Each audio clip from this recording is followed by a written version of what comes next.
Kiminsə övladı varsa sonuna qədər dinləsin, çünki maraqlı bir informasiya paylaşacağım. Özüm də elə olmuşam deyə ona görə, amma mənə bu çatandan sonra biraz özümün də xətrinə dəydi. Biz hamımız çalışırıq ki, övladımıza hər istədiyini alaq, hər onun istədiyi olsun, çünki uşaqlıqda özümüz görməmişik deyə istəyirik ki, övladımızda olsun.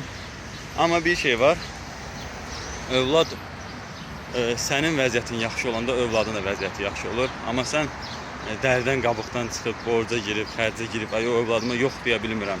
Yox deməyim, hər şey ona alsan olardı, bir oyuncaq da aldın, 5 dəqiqə oynayacaq, asındırıb, atıb gedəcək. Amma sənin halın pis olduğunda, sənin vəziyyətin pis olduğunda, övlad onu hiss eləyir. Yəni o vecinə deyil, sənin nəsə kreditin var, sənin borcun var, sənin verəcək evin kirası var. O sənin vəziyyətinə baxır. Və sənin vəziyyətin ağır olduğunda, sən depressiya içində olduğunda, sən ona vaxt ayıra bilməyəndə, çünki özün depressiya içindəsən və oynamağa həvəsin qalmır. Və uşağın hər istədiyini alıb, ona elə ki, dopamin verir. O dopaminini artırırsan, hər dəfə dopamin verirsən, onu həftədə bir dəfə eləmək olar, ayda bir dəfə eləmək olar.